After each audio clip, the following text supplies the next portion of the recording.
Hey, hi everybody. Welcome to a new episode of Winning Together with my partner in crime, Chuck. And today we have a guest, an awesome guest. I'm so excited. It's Matt K. Parker. And he's going to talk to us about, going to have a conversation about his book, Radical Enterprise. So Matt, would you like to give us a little bit, a little introduction about yourself? Sure. Hi, thanks for having me. And yeah, as you say, I'm the author of a book called A Radical Enterprise. It came out last year from the awesome publisher IT Revolution. Um, a little bit about me is that may also explain why I ended up writing this book is I've been immersed sort of in the world of technology since I was a kid. I'm one of those rare people who's, you know, a third generation programmer. Basically, my dad and his dad were both programmers. So really spanning back into the late 50s in my family. And so just as a kid, I sort of grew up in that world, surrounded by it, was fascinated by it, started programming right before, um, I ever went to college or anything. And uh, that being said, my idea of what it was going to be like to be a programmer, based on everything, I knew about it growing up, did not match the reality of what it was like to be a programmer once I left college and actually went into industry. I very quickly realized that, wow, work sucks.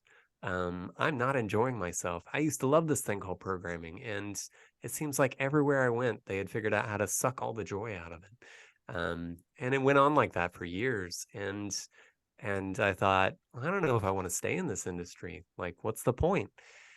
That being said, I was very lucky to get solicited by a company called Pivotal Labs. They asked me to come and interview. They'd seen some of my open source work. They thought I might enjoy it, and and I took that chance, despite one of my coworkers telling me, by the way, "Oh my God, don't go interview there. Don't you know they pair programming? It's insane. You have to share a computer with somebody else. It's awful. Don't do it." And I thought, well, this is awful, so maybe I should try it at least. And I tried it and I loved it, right? It was a place in which I worked with people who were passionate about programming on teams that were autonomous and self-organizing, basically out there achieving outcomes and iterating day over day, doing TDD, doing pair programming, continuous delivery, continuous integration, all this stuff, right? Lean product development, human-centered design, like just this whole world of um, really goodness and productivity that I'd never experienced anywhere else, and doing it with people who were super passionate and engaged. And I thought, oh, maybe this industry isn't hopeless. So I stayed there for many years. I did, a few different things. I got to play both roles as like engineers, as a consultant, as a leader, as the global head of engineering for Pivotal Labs, and then eventually, when my time wound down there, as we were acquired by VMware, I thought, what do I want to do now? And what I really wanted to do was understand, why was that experience so awesome? And beyond just the practices themselves, what was really going on? And that led me to write my book called A Radical Enterprise. So that's how I got here. Yeah, hey, thank you so much, Matt. Yeah. Speaking about Pivotal Lab, I know how they operate because I work with a company, BCU, in Washington, in the state of Washington, and we enrolled a Pivotal Lab. So I'm very familiar with how they work. It was awesome. We set up actually a lab within the offices of Pivotal Lab, and we worked with them for three months. And I saw the platform, I saw how they work, and something amazing is we actually engaged, we brought real customers on site, and I know Pivotal Lab does that. So every Thursday we had real customers, not project managers or the business, but really customers, external customers. They came on site. They actually played with the project we were building. It was a great experience. Yeah, it's a great company. Yeah. Yeah, I was gonna say I have an experience too with Pivotal and many roles in previous roles that I've had.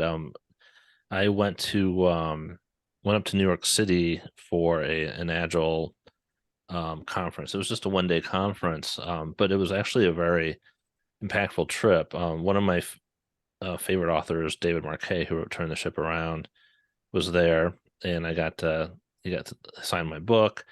Another author that was there, well, and also the Scrum Master who I went with, we went over to the Pivotal Labs office in New York City, and we got to see how they do pair programming.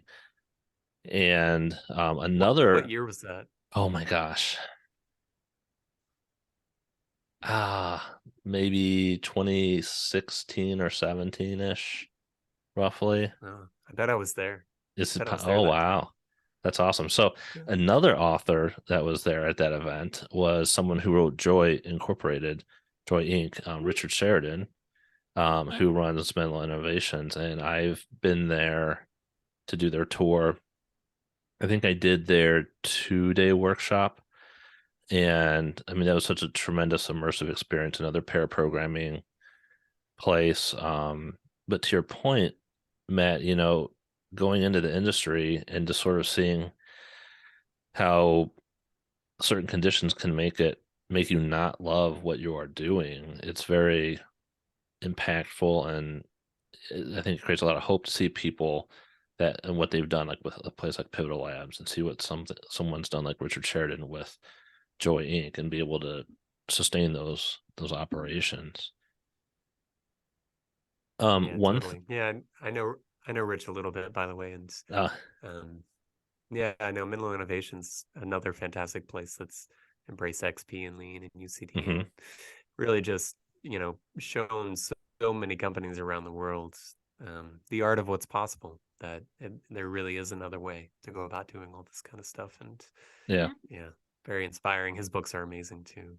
it's I was lucky enough to get one of them signed by him, so yeah, that's yeah, one of my trophies.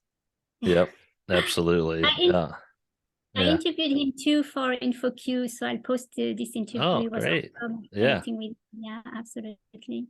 Yeah. Yeah, And no, that's Matt, fantastic. you shared that radically collaborative organizations are increasing actually, but you shared the number 8%. Even though it's increasing, which is fantastic, the percentage of those organizations are still very low, right? And what are your thoughts around that? Do you think that it's going to increase? Or do you think that because of the environment we're living in at the moment, there was the pandemic, then the Great Resignation, and now the layoff? You think that's going to put a dent into, the interest of the focus on radical collaboration? Yeah, I have mixed feelings here. Mm. I on maybe on my better days I'm optimistic, and on other days I'm a little pessimistic about Yeah. how this is all going to play out. And it may depend on who's getting laid off that day, how I feel. But so one of the things I talk about in the book and try to spend some time exploring is companies that prioritize radical collaboration, which itself is really about embracing the power of autonomous and self-organizing teams, yet doing it in such a way in which an organization can still cohere, right? Can still hold together and move quickly and coherently towards goals and outcomes. Um, the power of those companies uh, for many people is in the economic results that they have, right? And so there's a really good story there, actually. There's this sort of promising research that as they compare these different organizational archetypes and compare the financial outcomes of these different organizational archetypes, these radically collaborative organizations or self-governing organizations are outcompeting, right, more traditional companies on really every meaningful financial measure, which is why I think we've seen over the past decade plus this sort of very rapid growth in the number of these companies, right? They went from 1 to 3 to 8% of companies around the world in a pretty short amount of time. And as far as I know, it's still increasing. I hope it is, although I haven't seen the newest numbers. Yeah, so I think the possibility is there that on economic grounds, these things are going to take off. And that will lead to a sort of flywheel effect in which more and more of companies adopt these ways of working simply because doing so allows them to outcompete other companies. The reason I'm also pessimistic is because I think at some point we may run into the limits of humanity, for lack of a better word, right? Like humans as we know, aren't perfect, and that'll never change. And I think we can create organizations and, environments in which we sort of bring out the best in each other. But there may be a limit into how far that goes, or how stable that is, to be honest. Because nothing in this world is sitting still, right? Everything's changing, growing, shrinking, in flux. And the same is true for every organization and organizational structure too. So yeah, I have some concerns that there may be just this underlying foundational limiting factor that humans are involved, and humans kind of suck sometimes. I don't know. What do y'all think? How is this going to play out? I check you. Yeah, no, I mean, I think some of my first thoughts are I think I lean towards the optimism side. And the one thing that I've been really encouraged about, both in the workplace and outside of the workplace, is this young generation that's coming up. The leadership that they show on a variety of issues. And I think I saw this someday. I saw this one day where they were kind of comparing, maybe Gen Zers and like, Gen Xers, and just doing some of the different comparisons. But I think a lot of what's happening with the younger generations resonating with some of us, like in the Gen X population. It's just the way we were kind of pulled along through the workplace was you just kind of dealt with things, right? And this new generation's they're not afraid to speak up. So with that being said, I lean towards the optimism, because I think it's great that, I know there's a pullback on remote work right now. As soon as the pandemic was kind of over-ish. But still, there's organizations doing it, really well. I think it's far more humane that, to have a flexible workplace. And I think that's driving some change. I think that's going to continue to drive some change. So I don't know. Those are some of my thoughts, and yeah, I try to. I understand the pessimism too, right? And I think that's played out on the opposite of kind of what I've said too, right? Like where organizations are trying to like pull people back into the workplace, but are we collaborating when we go into the workplace? Are we, using that time constructively, and purposefully, I guess. Mm-hmm. Yeah, I'm also more on the optimistic side, although I completely, I'm like you. I think sometimes I'm also, because I'm part of a massive organization. So obviously I have my, ups and downs. So, but I think that there's more and more research about the impact of effective collaboration on the level of happiness, engagement of employees. I don't think that we had a lot of data, and collaboration is still not well studied. So we have the Google studies. They did 2 studies, and of course they identify collaboration and psychological safety as a key components of team effectiveness, right? Team's productivity. But I think there's more research to be had on that. And I think leaders overall start seeing it. It's a little bit like psychological safety. We know how critical it is. It's the number 1 criteria almost. And I think you talk about a little bit about it when you talk about vulnerability, radical vulnerability. I think we can be vulnerable at work if we allow for it, if we foster psychological safety for teams to collaborate, fail, and be vulnerable. So I think it's progressing. I don't foresee that we're gonna have a huge increase in what we call, what you call radical enterprise. I think there's going to be a progress. I don't know if we have terms for, 1/4 radically collaborative and mid. So I think it's a roadmap, and it's really a journey. It's really a journey for organization. Yeah. And the work we do contributes to promoting that. I think we have to keep talking about it. We have to keep, socializing your book and socializing your book, not just across engineering, but with leaders, with CEOs, to help them understand that, hey, that exists. It's possible. It's possible. It's doable. We can do it. Yeah, no doubt. On that last topic you brought up, psychological safety and candid vulnerability. What I call candid vulnerability in the book is what sociologists refer to as model 2 productive reasoning.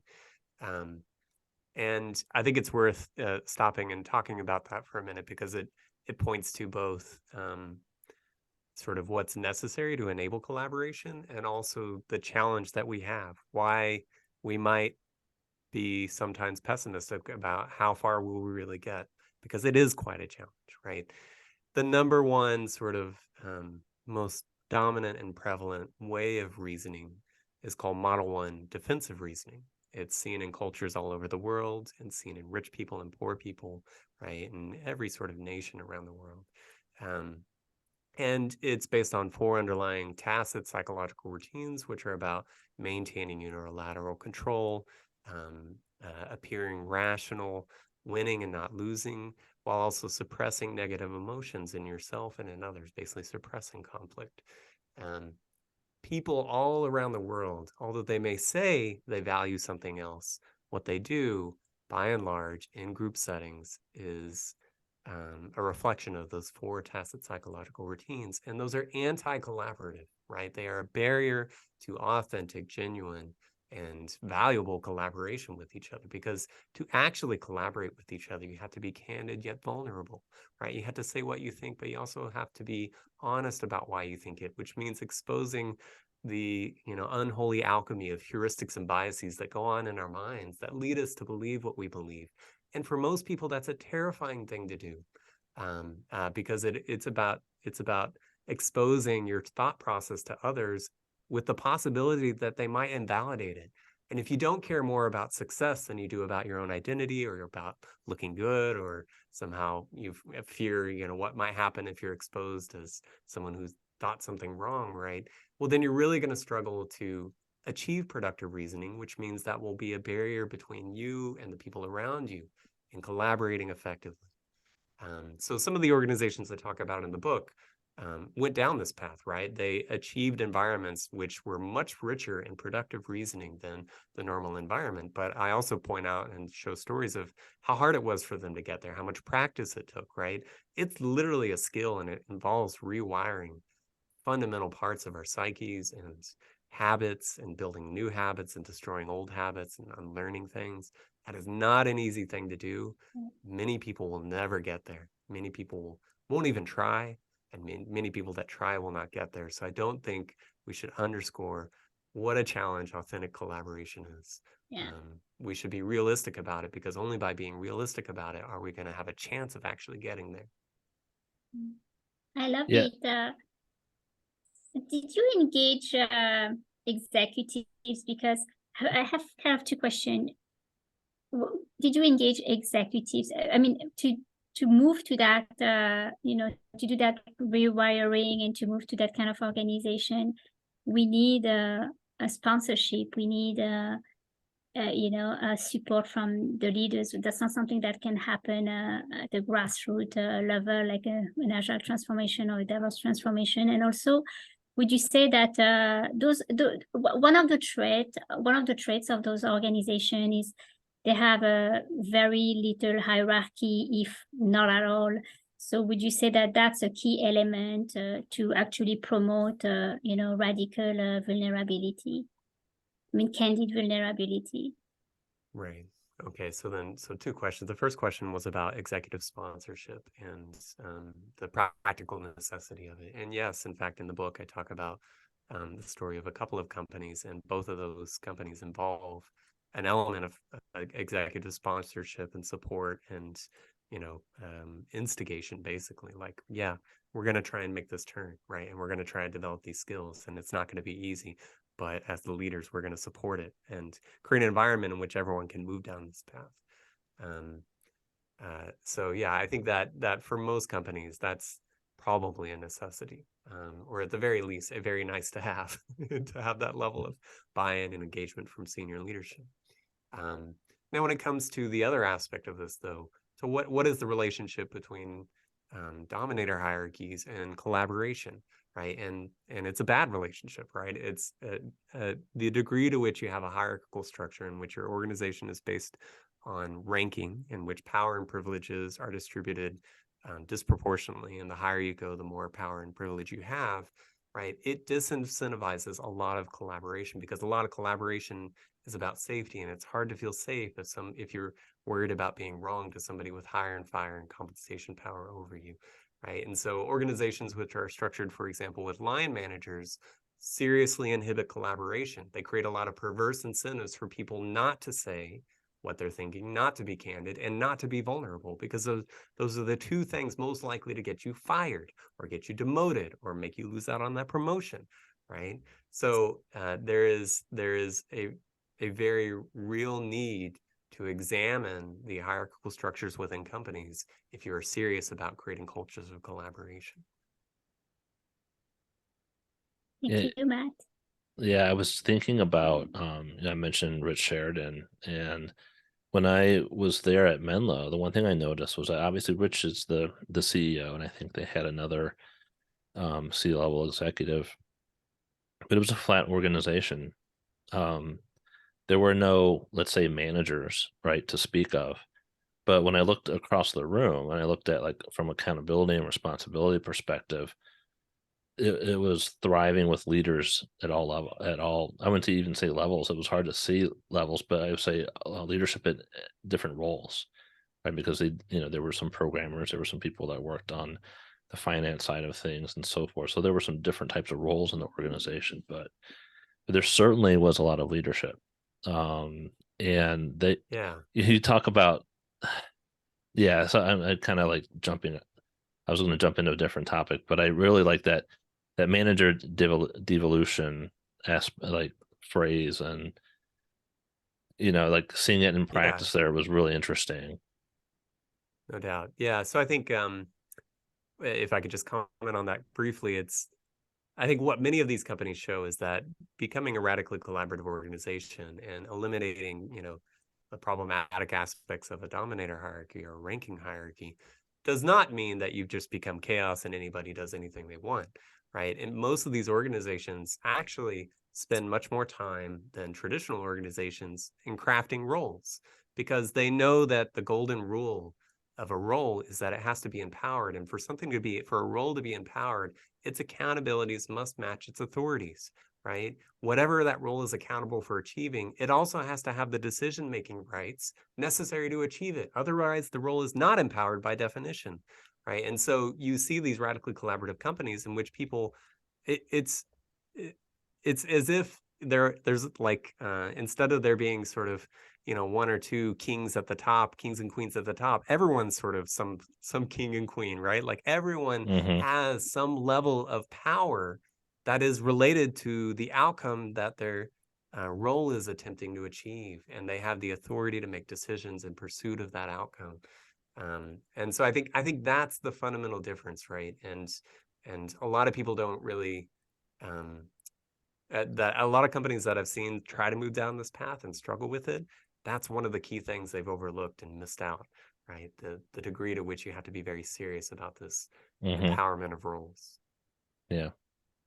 You mentioned how difficult it is to pick up some of these skills. That was one thing that just, it was fantastic. We had a panel of employees talking to us there at Menlo, and they were talking about how, like, at the end of the day, they would give each other feedback on how the day went and how it was working with them.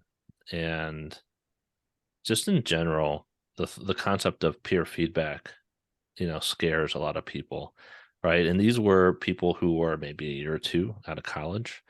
They're already developing and honing these amazing people skills. And no, that's it's such a great. yeah.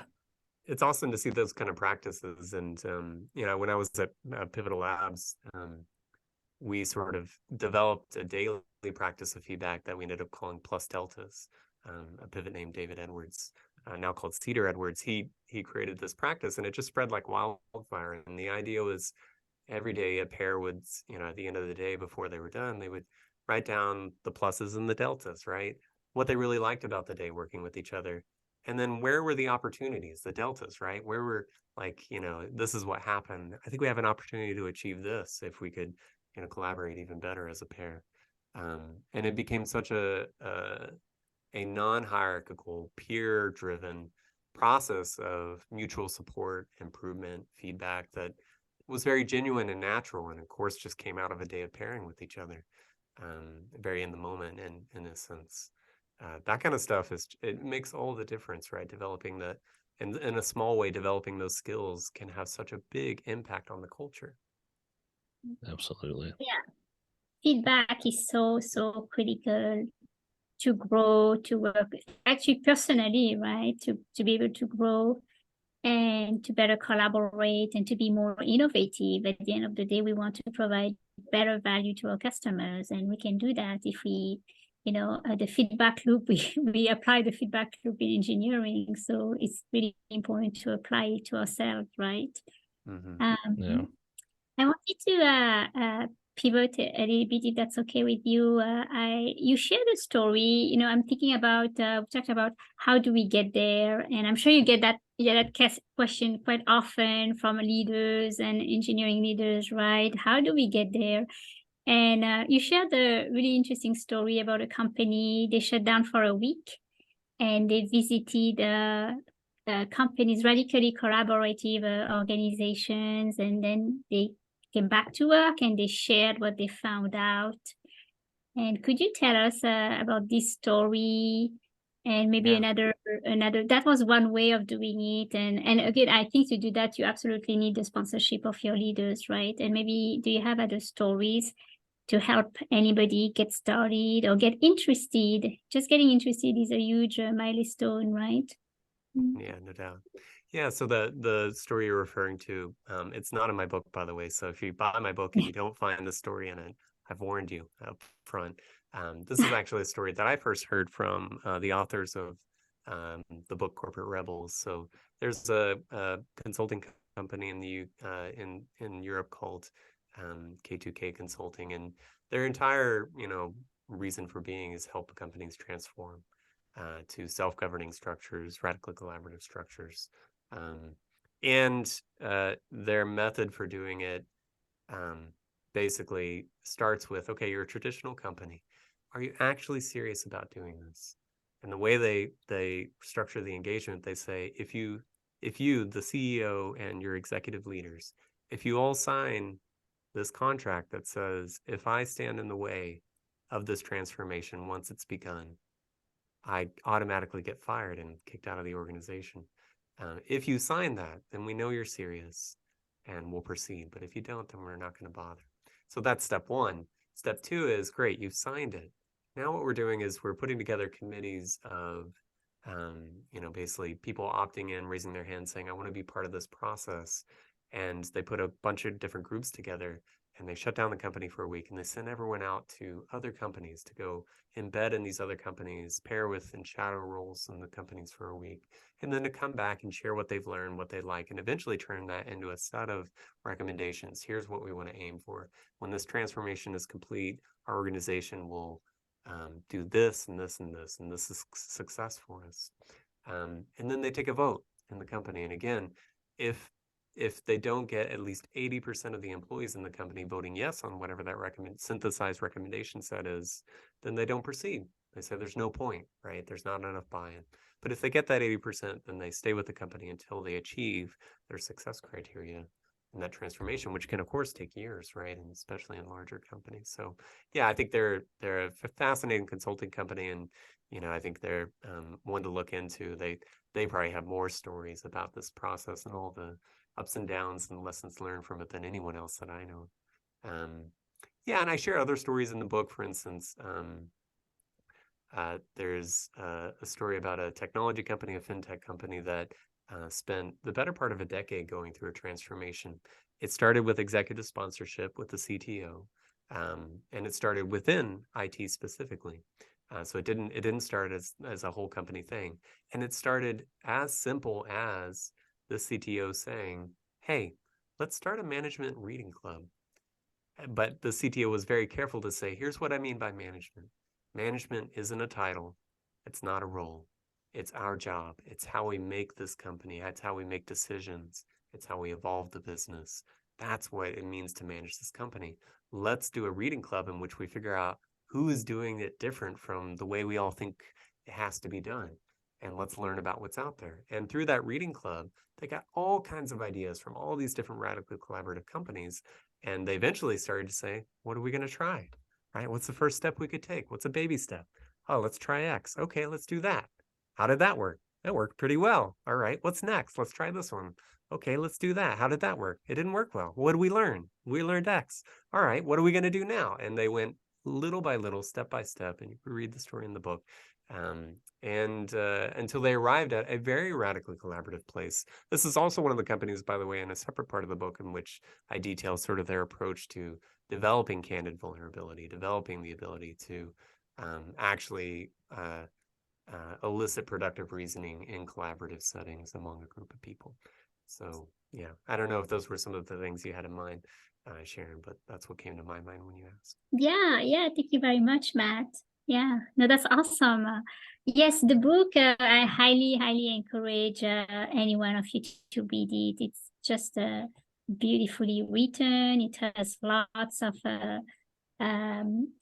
case stories, lots of real case stories, and which makes it, very possible. We hear about those companies, and again, we feel that it's, oh my God, we can't do that because but it makes it very approachable. It makes it not easy, but we can do it. So great book. Can I say thank you for that, by the way. I want to say one thing here on this topic, though, of sort of transformation, executive sponsorship, all that kind of stuff. I think what I don't want people listening to this to think is, oh, unless the CEO or somebody like that is on board, nothing can get done, right? Because that's not true. For starters,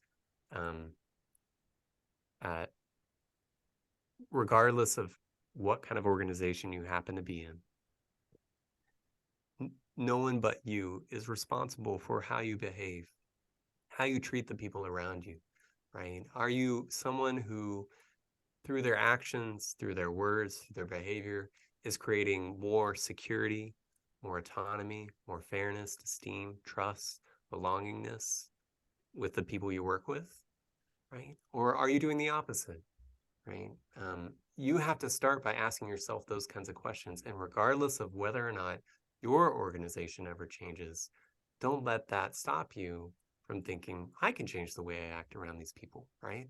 I can do something different. And you might be really surprised, even though it is probably terrifying at first, you might be really surprised as you begin to model radically collaborative behaviors, what kind of impact, how much psychological success you feel while doing it, right? It can be very it can really start a process, right? A catalytic process that becomes autocatalytic, that just moves on its own before you know it. So, I'm not saying you're going to transform your whole company just by starting something yourself, but at the very least, nothing is really possible unless you find change within yourself possible. It has to have that as part of it. Yeah, I think it's a beautiful conclusion. Modeling the behaviors is so important. Yeah, and I think I love that, Matt, because I think anyone at any level, right? So if you, like we were talking about some peer relationships, before, like that's a terrific place to start with, with your peers. If you're a manager that's out there, think about the ways that you want to lead your teams. Think about, like you said, the trust that you want to build, the connections that you want to build.